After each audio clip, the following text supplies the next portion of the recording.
Berita Indonesia Link, beritanya orang Indonesia. Jangan lupa subscribe ya.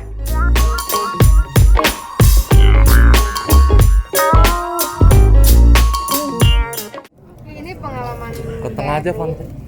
Kenapa? Ke tengah aja Oh nggak? ya, ini pengalaman baru buat aku. Seru awalnya sih, sempat agak ada kekhawatiran bisa nggak ya, karena aku sama Kak Sisi memang sedekat itu dan bisa dibilang kita nggak pernah berantem berat gitu, tapi di cerita ini sangat kebalikannya antara Sasa, Sisi dan Elsa sama Sandra yang ada di karakter ini. Jadi sempat ada kekhawatiran itu, tapi dibarengi dengan proses kita ada reading, terus kita makin mengerti sama karakter masing-masing, ya hasilnya alhamdulillah sih lancar. Belajar nyanyi gimana sih? Belajarnya sebenarnya aku bisa nyanyi, kalau orang dibilang semua juga orang bisa nyanyi gitu, cuman ini kan kebutuhan khusus kan untuk film, jadi ya workshop aja waktu itu, mengenal lebih dalam lagunya gimana, terus gimana biar kita ngebawainnya biar bisa sampai gitu pesannya di dalam lagu itu. Ada Untuk belajar film. coach juga, coach. Kenapa? Ada coachnya juga buat diajarin nyanyi. Ada ya Kak? Ada coach itu. Sebenarnya bukan coach sih ya, cuma yang lebih ngejagain kita apa ya Emang sebutannya? produsernya sih sebenarnya. Iya. Jagain langsung sama Mas Roni juga pas rekaman ada. Mbak Sisi awalnya seperti apa sih bisa terlibat bareng gitu dalam project? Nggak ada, ini? awalnya lagi ngobrol-ngobrol aja sama Mas Roni. Waktu itu kita lagi karaokean aja, terus tiba-tiba Mas Roni punya ide karena waktu itu aku lagi nyanyi, kita lagi duet nyanyi One Sweet Day-nya Mariah Carey. Terus tiba-tiba Mas Roni, suaramu bagus loh. Iya, tapi kan kenapa nggak nyanyi gitu ya? Karena kan aku bukan penyanyi, aku film, lebih tertarik ke film gitu. Pada saat itu aku bilangnya kayak gitu. Oh ya udah kalau gitu kita bikin film yang ada nyanyi-nyanyinya, kata Mas Roni gitu. Ya udah, terus tiba-tiba dari situlah ternyata Mas Roni tidak melupakan ide perbincangan di tahun 2016 itu, dan akhirnya terjadi diseriusin, kita bikin backstage. Kesulitannya apa Mbak Sisi dapat lawan main adik sendiri ternyata? Kesulitannya sebenarnya lebih kayak kalau orang mencari chemistry, kalau ini tuh menahan chemistry yang udah ada gitu. Jadi aku sama Sasa lebih kayak berjarak lah gitu. Jangan sampai jokes kita internal banget, jangan sampai kita kayak Sisi dan Sasa banget gitu, yang kayak kita tuh bisa dibilang kayak kita punya telepati gitu ya saya. Jadi sedekat itu. Jadi kalau bicara tentang tantangannya hanya gimana caranya tidak menjadi Sisi dan Sasa di situ, tapi menjadi Elsa dan Sandra. Sempat bikin gap di rumah nggak sih Kak? Kayak Kenapa? jarak buat nggak kan itu kan lagi nahan chemistry gitu. Sempat bikin gap nggak sih di rumah kayak ketemu jadi Oh enggak.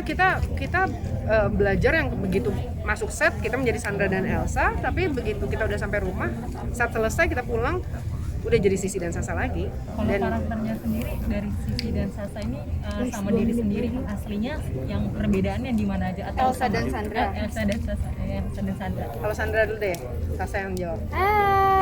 Sandra sama Kak Sisi ya, bedanya kalau Kak Sisi tuh menurut aku lebih bisa dibilang kayak temen aku sih, karena seterbuka itu aku sama Kak Sisi, aku bisa ngomong apa aja lah gitu, apapun gitu.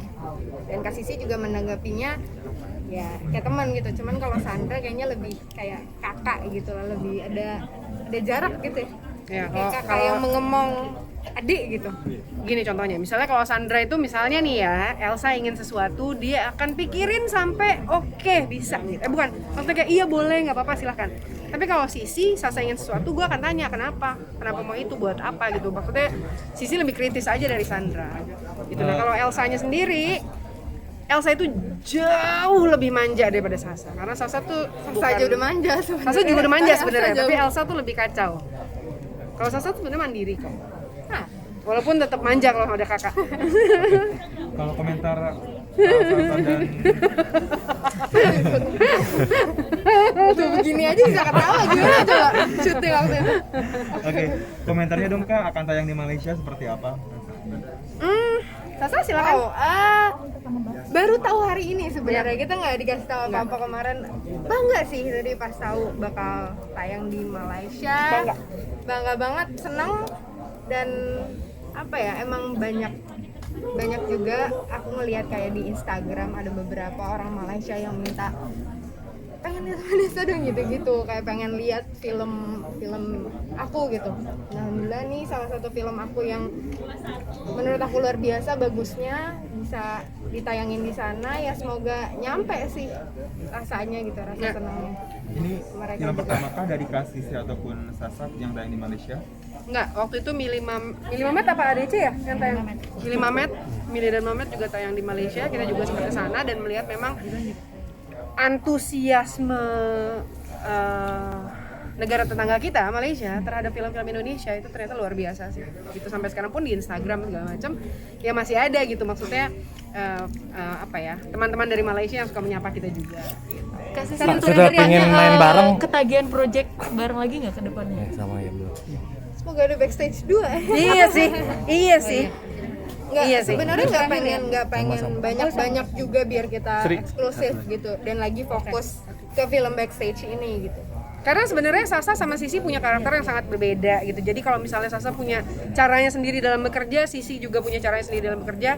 Alhamdulillah kita bisa dipersatukan di backstage di sini, benar-benar yang kayak mengenali gimana sih Sasa dalam bekerja, gimana sih Sisi dalam bekerja gitu ya. Kita tahu satu sama lain. Tapi kalau harapannya habis ini kita main bareng lagi, kita fokus ke backstage dulu aja. Ya, Mbak ada Cici, satu lagi. pesan apa sih yang pengen disampaikan dari film ini? Pesan apa yang Pesan moral atau edukasinya apa? Sasa mau sampaikan? Apapun yang terjadi kita nggak boleh melupakan orang yang selalu ada di samping kita dari kita kecil sih, terutama ya keluarga gitu sih inti besarnya. Inti besar itu.